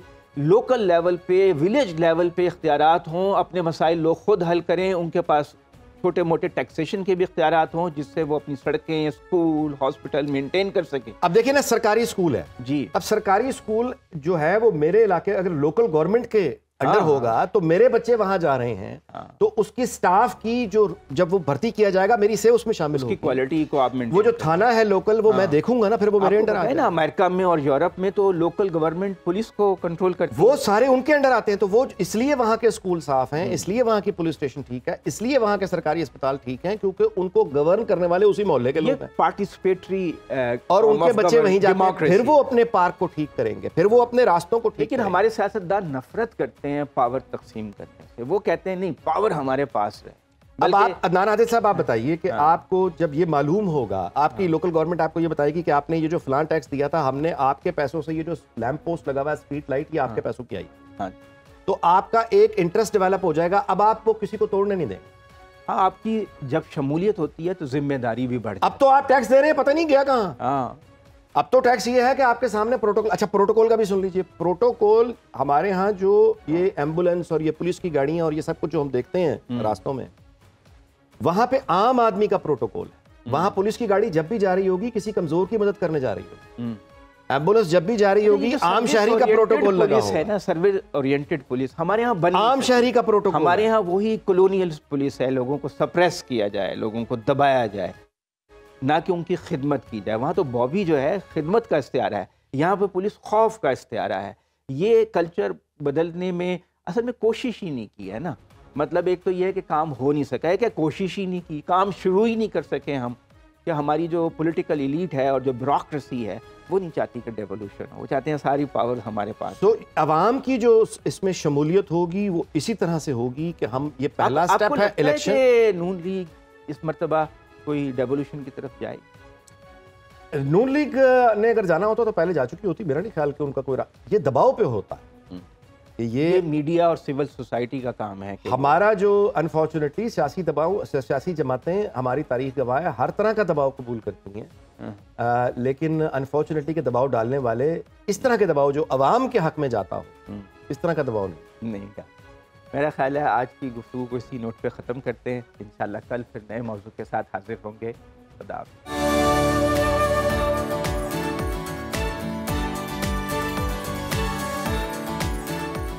Welcome back after the break viewers. और अब आपको बताते हैं कि दिसंबर का महीना अदबी दुनिया के लिए बहुत अहम है, और ख़ासकर आज के दिन तो अहले अदब किसी सूरत फरामोश नहीं कर सकते। इस दिन शायरी के आसमान पर चमकते दो सितारे हमेशा हमेशा के लिए गरूब हो गए। और इस हवाले से आपको ये भी बताएं कि हमेशा देर कर देता हूँ मैं, ज़रूरी बात कहनी हो, कोई वादा निभाना हो, किसी से दूर रहना हो, किसी के पास जाना हो, किसी को मौत से पहले किसी गम से बचाना हो, हकीकत और थी कुछ उसको जाकर ये बताना हो, हमेशा देर कर देता हूं मैं। वाह वाह वाह। तो आज उर्दू और पंजाबी गजल के मकबूल तरीन शायर मुनीर नियाजी की 70वीं बरसी है। बिल्कुल अजीम, आज जो शायरा हैं परवीन शाकिर, उनकी भी बरसी है, और उस पर भी उनकी एक गज़ल मैं चाहूँगी, नज़्म या गज़ल जो भी कहते हैं। कूबकू फैल गई बात शनासाई की, कूबकू फैल गई बात शनासाई की, उसने खुशबू की तरह मेरी पज़िराई की। बात तो सच है मगर बात है रुसवाई की, वो कहीं भी गया लौटा तो मेरे पास आया, बस यही बात है अच्छी मेरे हर जाई की। आज उनकी यादें ताज़ा करने के लिए हमारे साथ मौजूद हैं मारूफ शायर और उर्दू अदब के उस्ताद प्रोफेसर डॉक्टर ज़ियाउल हसन साहब। वेलकम टू सुनो पाकिस्तान। और मारूफ शायरा हमीदा शाहीन साहिबा। सबसे पहले तो आप दोनों को वेलकम करते हैं। और सबसे पहले परवीन शाकिर साहिबा के बारे में मैं जानना चाहूँगी, उनका जो अंदाज था ख़वातीन के लिए आवाज़ उठाने का, इससे पहले किसी शायरा में या शायर को हमने नहीं देखा। मुनफरिद कैसे था?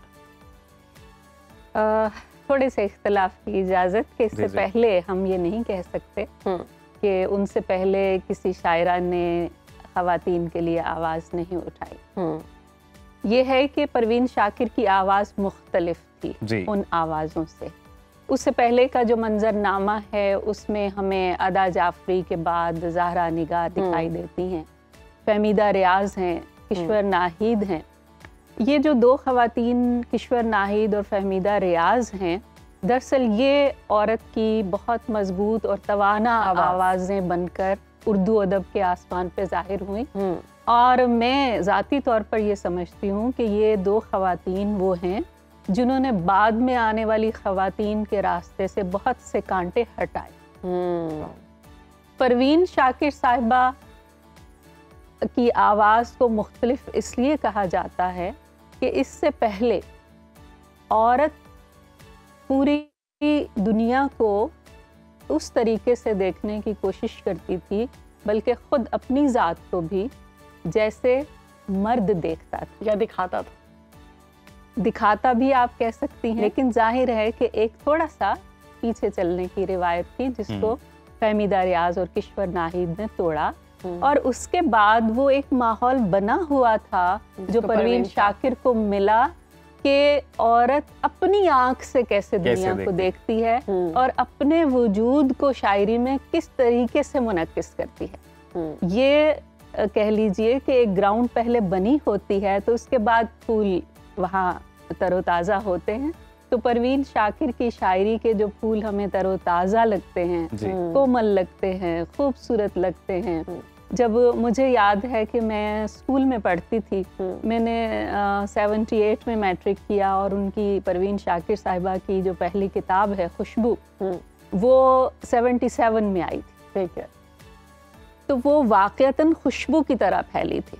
वाह वाह वाह। उससे पहले अदबी रिसालों तक या टीवी पीटीवी के मुशायरों तक उनकी शायरी का चर्चा था, लेकिन जैसे ही खुशबू आई तो मैं सरगोदा कॉलेज में पढ़ती थी, तो वहाँ तक देखिए कि किस तरह जो लड़कियाँ थीं उन तक वो किताब पहुँची और बेइंतहा मकबूल हुई। और आपने मंगवा कर पढ़ी?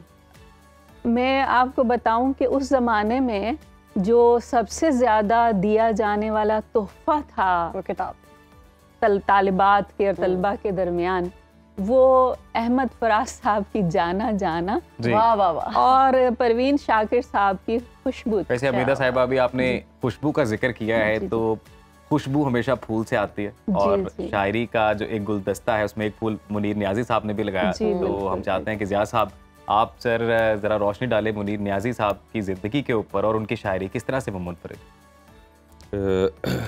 मुनीर नियाजी हमारे ज़्यादा सीनियर शायर थे और 50s में पाकिस्तान बनने के फ़ौरन बाद ही जो शायर नुमाया हुए उनमें मुनीर नियाजी का शुमार होता है। उनका पहला मजमुआ 59 में छपा, तो ये ज़ाहिर है पाकिस्तान बनने के 10-12 साल बाद का ज़माना। तो ये 60s का ज़माना पाकिस्तान में मॉडर्नाइजेशन का ज़माना है जी। हम इंडस्ट्रियलाइजेशन के लिए कोशिश कर रहे थे और थोड़ा शहरों में भी एक मॉडर्नाइजेशन आ रही थी। आप तो नहीं देखा होगा, लेकिन कुछ वाक़यात हमने लाहौर को मसलन उस ज़माने कस्बे से शहर में तब्दील होते हुए देखा, वरना लाहौर एक बड़ा खूबसूरत कस्बा होता था। अच्छा। और बड़ी खूबसूरत इसका एक माहौल था। अब तो खैर वो लाहौर हाथ ही नहीं आता, अब तो स्मॉग ही स्मॉग। हाँ, वो तो अब हाथ से निकल गया। लेकिन उस ज़माने में बड़ी खूबसूरत ज़िंदगी थी। उस खूबसूरत ज़िंदगी का एक हिस्सा मुनीर नियाज़ी। वाह वाह। देखिए, ज़िंदगी खूबसूरत नहीं होती शायरी के बगैर। बिल्कुल, शायरी हमारी ज़िंदगी को ब्यूटीफाई करती है, बेशक हुस्न से भर देती है। मुनीर नियाज़ी की शायरी ऐसी थी बाज़ शायर ऐसे होते हैं जिनमें ज़िंदगी की गहराई बहुत ज़्यादा होती है, जैसे नून मीम राशिद थे, इनके सीनियर शायर थे, और मुनीर नियाज़ी से उनका एक तरह से ताल्लुक़ इस तरह भी था कि मुनीर नियाज़ी ने एक इदारा बनाया हुआ था किताबें शाया करने का जी, अलमिसाल के नाम से।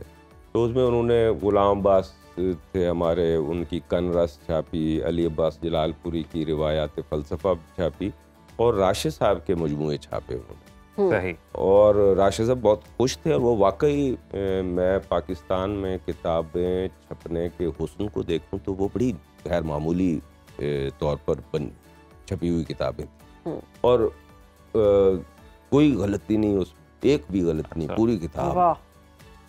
तो ये एक काम उनका शौक था, एंजॉय करते थे ज़िंदगी से, खुद भी लुत्फ़अंदोज़ होते थे, और ज़िंदगी को उन्होंने देखा भी इस नज़र से। तो उनकी फ़ज़ा, जो शायरी की फ़ज़ा है, अब तो कुलियात देख रहे हैं, काफ़ी जी कुलियात है, ये हमारी स्क्रीन पे भी ऑब्वियसली नज़र आ रही हैं किताबें ये। हाँ, 400 से ज़्यादा नज़में उसमें हैं, और 200 के लगभग गज़लें हैं, 600 फनपारे तख्लीक किए उन्होंने, ये बहुत ज़्यादा होते हैं। हाँ जी, क्योंकि एक एक फनपारा ऐसा होता है कि जिस पे यानी बाज़ औक़ात शायर के कई दिन लग जाते हैं, और वो लिखते हुए तो खैर कई ज़माने लग जाते हैं, तस्बीह पर हो ही जाती है। हाँ, तो इन्होंने उस ज़माने में, उस ज़माना थोड़ा सा मुश्किल भी था, इब्तदाई ज़माना था, तो उस मुश्किल ज़माने में कोई ख्वाब चाहिए था कौम को, तो इनकी पूरी शायरी में पहले सफ़े से लेके आखिरी सफ़े तक आप पढ़ें तो आपको एक ख्वाबनाकी मिलेगी। सही। एक धुंध सी भी है उसमें, ये धुंध नहीं जो आजकल है, जिसे हम लोग कह रहे हैं ये तो अच्छी नहीं है, लेकिन जो शायरी एक धुंध बनाती है ना, वो ब्यूटिफिकेशन का अमल है, खूबसूरती पैदा करती है। तो इसकी क्या वजह थी रियाज साहब? उसकी वजह ये थी कि जब जिंदगी में खूबसूरती कम हो जाए तो शायर अपनी शायरी में खूबसूरती पैदा करके उसकी कंपनसेशन करता है। यानी शायर एक तरह से आपकी ज़िंदगी को बयान भी करता है कि वो कैसी है, और जो कमी है उसको लाशऊरी तौर पे दूर कर रहा होता है। वाह वाह। तो ये उनके यहाँ आप देखें कितनी मशहूर उनकी गज़लें हुई, उस बेवफा का शहर है और हम हैं दोस्तों, अश्के रवां की नहर है और हम हैं दोस्तों, आंखों में उड़ रही है लुटी महफिलों की धूल, इबरत सराय दहर है और हम हैं दोस्तों। यानी आप देखें दोनों तरह की चीजें पैरेलल नजर आई। फिर एक खास तरह की कदामत उन्होंने पैदा की। अच्छा, जो मॉडर्नाइजेशन थी वो हमें और तरफ ले जा रही थी, हमारे वजूद को तब्दील कर रही थी, क्योंकि ऐसा नहीं होता कि हम जब ज़िंदगी गुजार रहे होते हैं तो कहीं हवा में होते हैं, हमारी जो फुटिंग है वो ज़मीन पर होती है। तो जो भी तब्दीली आ रही होती है, जोग्राफियाई तब्दीली या कल्चरल चेंज जब आती है, या सोशल चेंज, इकोनॉमिक चेंज, असर पड़ता है, हर शय हमें तब्दील करती है, हम पे असरअंदाज होती है। शायर भी उससे असर लेता है, लेकिन शायर का असर और एक आम आदमी का असर मुख्तलिफ होता है। यानी एक हमारे सीनियर थे, वो कहते थे कि शायर की हैसियत ऐसी है जैसे दरख्त के सबसे ऊपर के पत्ते होते हैं। तो जरा सी भी हवा चलती है सबसे पहले उन्हें पता लगता है, एहसास होता है। हाँ, तो जो नीचे आते हैं वो हवा कम होती जाती है और पत्ते बिल्कुल भी नहीं हिल रहे होते हैं। नीचे वालों को पता ही नहीं होता कि बदल रहा है, तब्दील हो रहा है। वैसे बड़ी खूबसूरत आपने जहाँ से बात की है, पत्ते सबसे पहले ऊपर वाले हिलते हैं, तो हमीदा साहिबा मोहब्बत कितना असर रखती है ये पत्ते हिलाने में, और परवीन शाकिर साहिबा की जब शायरी की बात करते हैं तो मोहब्बत का अंसर कितना है उस पर? परवीन शाकिर साहिबा की मकबूलियत में एक बहुत बड़ा अंसर इस चीज़ का था कि उन्होंने औरत की मोहब्बत को पूरी तरह से पहली बार शायरी में मुनक्किस किया। वाह वाह।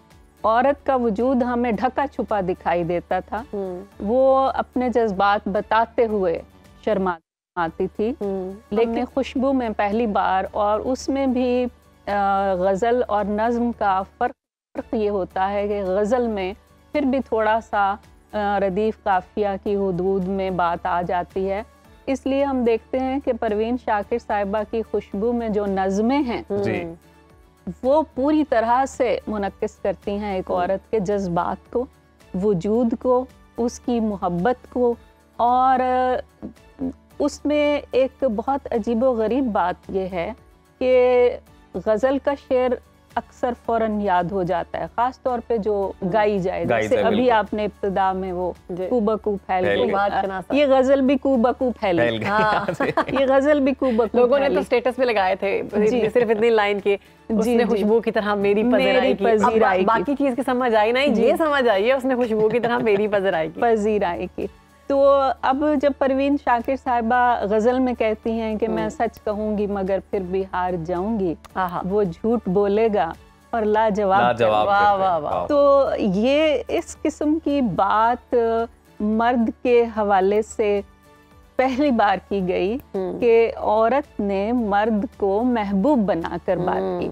वरना शायरी में महबूब का तसव्वुर, तसव्वुफ में आप खुदा को ले लीजिए और आम जिंदगी में आप औरत को एक उसकी पैकर जो है वो कह लीजिए कि उसका पैकर को मुजस्सम गज़ल कहा जाता है, और गज़ल कहा भी यही जाता है कि औरत से बात करने का नाम है। लेकिन औरत की अपने महसूसात क्या हैं, ये पहली बार हमें परवीन शाकिर साहिबा बताती हैं। और कुछ नज़में उनकी ये भी कहा गया कि बहुत बोल्ड हैं, लेकिन एक क्रेडिट भी उनको जाता है कि जो उससे पहले नहीं था, वो ये कि उन्होंने अपनी नज़मों में अंग्रेज़ी के अल्फाज बड़ी खूबसूरती के साथ समोए। अच्छा, तो ये उसके बाद तो एक ट्रेंड चल पड़ा ना, कुछ लोग, और अब भी है, मुख्तलिफ ज़बानों के अल्फाज समोए जाते हैं और कुछ बेढंगे तरीके से बेढब तरीके से आते हैं, और कुछ मौसमी शायर भी तो आते हैं जी, दिसंबर वाले जी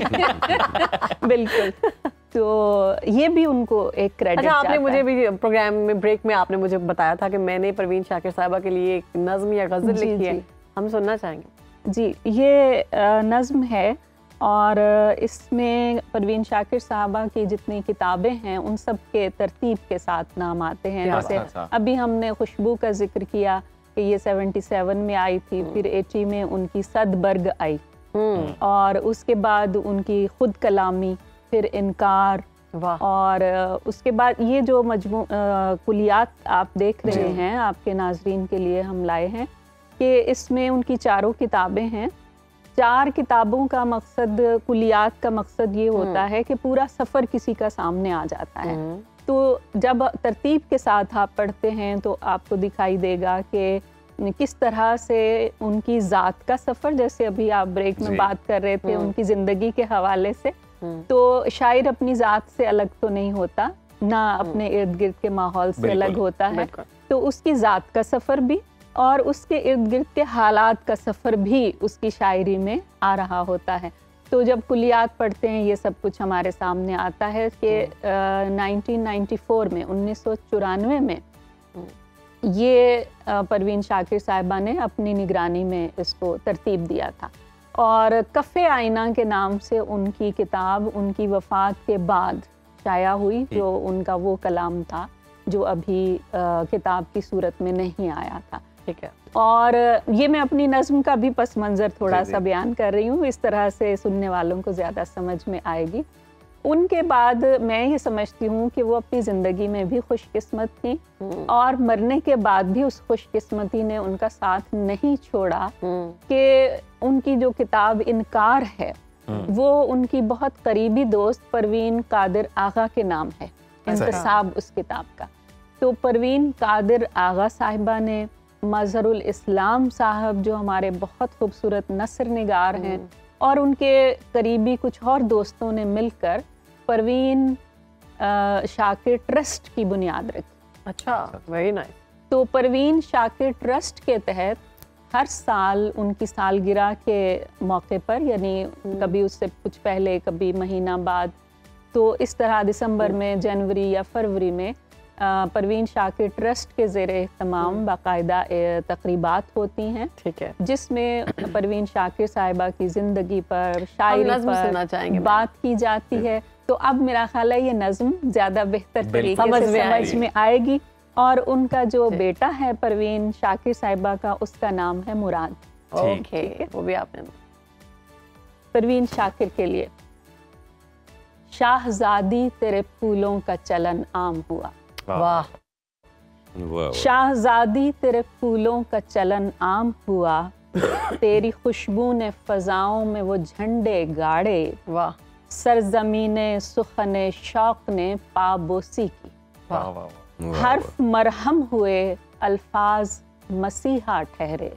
क्या बात। हर्फ मरहम हुए अल्फाज मसीहा ठहरे, जिन जमीनों पे तेरा नक्श सुखन सब्त हुआ, उन पे जौहर तेरा सदबर्ग हुआ। तेरे इनकार को इकरार ही समझी दुनिया, उस तमन्ना का जो तेरे लिए इजहार बनी। खुद कलामी की अदा पर भी निछावर हुए दिल, खुद कलामी की अदा पर भी निछावर हुए दिल, तेरी सिसकी तेरी मुस्कान को अपना समझा। वाह वाह वाह वाह। कफे तेरी हम नाम ने सेंचा है गुले तर तेरा। परवीन कादिर आगा हम नाम थी। तेरी हम नाम ने सेंचा है गुले तर तेरा, बन चुका है वो गुलिस्तान मुराद।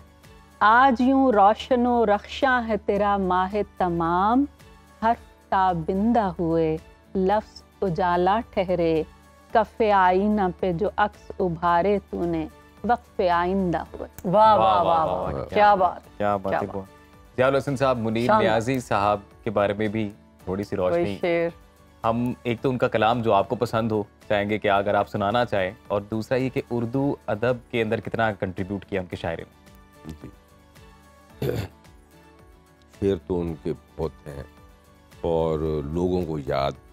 जैसे मिसाल के तौर पे उनका एक शेर है कि आवाज़ दे के देख लो शायद वो आ ही जाए, वरना ये उम्र भर का सफ़र रायगा तो है। क्या बात। तो इसमें आप एक तेवर देखें कि ज़िंदगी से ताल्लुक़ है भी, पर ऐसा नहीं है कि ज़िंदगी काबू कर ले। एक थोड़ी सी बेनियाजी भी आपको नजर आती है। या एक अमूमी आप देखें कि अब मैं बुढ़ापे की उम्र में हूँ, तो बुढ़ापे की उम्र को बड़ा मुश्किल और ख़राब और नापसंदीदा समझा जाता है। तो अब वो देखें वो कैसे देखते हैं उसको कि किताब उम्र का एक और बाब ख़त्म हुआ। वाह वाह। शबाब ख़त्म हुआ, एक अज़ाब ख़त्म। वाह वाह वाह वाह। तो वो एक देखने का अंदाज है ना, शबाब ख़त्म हुआ, एक अज़ाब ख़त्म हुआ। क्या बात। तो वो ये मैं बता रहा हूँ कि जो हर शायर है वो ज़िंदगी को ना अपनी नज़र से देखता है। जैसे एक शेर मिसाल के तौर पे जो हमारी सियासी समाजी सूरत हाल पाकिस्तान की है कि मुनीर इस मुल्क पर आसेब का साया है या क्या है, कि हरकत तेज तर है और सफर आहिस्ता आहिस्ता। बिल्कुल एक्यूरेट आप देखें, आप 75 साल जो है बिल्कुल मुजस्सम हो जाते हैं। तो शायर ये काम करता है कि वो आपकी ज़िंदगी को एनालाइज भी कर रहा होता है, उसको बता रहा होता है कि ये आप कैसी ज़िंदगी गुजारें। तो फिर एक होता है कि लाशऊरी तौर पर जब हम शायरी पढ़ते हैं उसकी, तो शायरी का एक असर लाशऊरी होता है, शऊरी असर उसका बहुत कम होता है। बिल्कुल। सबसे ताकतवर लाशऊरी हम पढ़ते हैं, हमें अच्छा लगता है। जैसे अब मैं 2-3 शेर आपको सुनाए, वो दोनों तीनों आपने एंजॉय किया। बिल्कुल। बस ये आपने गलती कर लिया। अच्छा। हाँ, जब आप शेर को या अदब को एंजॉय करते हैं या जिंदगी को एंजॉय करते हैं, वो आपके वजूद में दाखिल हो जाता है। आप जिंदगी को एंजॉय नहीं करते तो जिंदगी भी आपकी नहीं है। अच्छा। आप दुनिया को एंजॉय नहीं करते तो वो भी आपकी नहीं है। इस कायनात में आपका सिर्फ वो है जिसको आपने एंजॉय कर। और जो चीज़ आपकी हो जाती है वो अजियत भी उतनी देती है। वो भी होता है, ये भी होता है। देखिए, अजियत भी कोई अलग चीज़ नहीं है, हमारे वजूद का हिस्सा है। हमारा वजूद गम से भी बना है और खुशी से भी बना है, दोनों के बगैर अधूरा है। आप सोचें किसी एक आदमी को जिसे जिंदगी में कभी गम ही ना मिला, उसके लिए तो खुशी की कोई मानी नहीं है, मीनिंगलेस हो जाएगी। तो शायर ये काम करता है। तो मुनीर नियाज़ी हमारे ट्रेंड सेटर शायर, जैसा उनको तिलिस्माती अंदाज में बड़ा पसंद किया जाता था उनके अल्फाज को। तो उन ये जो मतलब उनका जो अंदाज था तिलिस्माती और जो उनके अल्फाज थे वो ज़्यादा मोहब्बत की तरफ लेकर जाते थे। इसके अलावा इनकलाब पर भी कोई बात की नहीं, वो उस तरह के इनकलाबी शायर नहीं थे। वो बेसिकली अगर हम कोई टाइटल उन्हें देना चाहें तो हम कहेंगे वो रोमांटिक पोइट। अच्छा, रोमांस का जो मफहूम हमारे ज़हन में है वो अदब में नहीं है। रोमांस एक बहुत यानी एक नज़रिया ज़िंदगी आप समझें, एक मुख्तलिफ नज़र से जब आप दुनिया को देखते हैं ये रोमांस। जब आप ज़िंदगी को तब्दील करना चाहते हैं ये एक रोमांस है। आप इनकलाब बर्पा करना चाहते हैं ये रोमांस है। हम तो किसी और चीज़ में वो भी है, वो भी उसका एक हिस्सा है। या जैसे वो सब लोग जो हिजरत करके पाकिस्तान आए उनके लिए एक रोमांस था माजी, नॉस्टैल्जिक थे वो छोड़ी हुई गलियां और मकान और लोग और बाग और सारा जहान वो रिकॉल करते थे। ये एक रोमांस है। तो रोमांस हमारी ज़िंदगी, उसके बगैर हम ज़िंदगी नहीं गुजार सकते। रोमांस के बगैर हम सांस भी नहीं ले सकते, क्योंकि रोमांस के बगैर फिर वो इतनी ज़्यादा हकीकत आ जाती है हमारी ज़िंदगी में कि हमारी सांस रुकने लग जाती है। मुनीर नियाज़ी वो शायर थे जो हमें सांस लेने का मौका फराहम करते। अब देखें, मैंने आपको बताया 400 से ज़्यादा नज़में हैं। नज़में बहुत मुख्तसर होती हैं। जैसे एक पंजाबी की नज़म में देखें कितनी मुख्तसर है, उसका उन्वान है वेले तू अगे लंघन दी सजा। वेले नू अगे लंघन दी सजा नज़म है, बंदा कला रह जाता है जी। ये बस पूरी नज़म। वैसे ज़िया साहब, बड़ी माजरत के साथ सॉरी फॉर द इंटरप्शन, दिल नहीं कर रहा, दिल तो यही चाह रहा है कि गुफ्तगू मजीद आगे बढ़ाएं, लेकिन दामने वक्त में गुंजाइश नहीं है बिल्कुल। और नाजरीन, हम यहाँ पर आपसे इजाज़त चाहेंगे और हम ये उम्मीद करते हैं, तवक्को करते हैं कि हमारा आज का ये वाला सेगमेंट बिलखुसूस आपने भरपूर एंजॉय किया होगा। बिल्कुल, इंशाल्लाह कल आपसे मुलाकात होगी नए सेगमेंट्स के साथ, नए गेस्ट के साथ। तब तक के लिए रखिए अपना ख्याल। अल्लाह हाफ़िज़।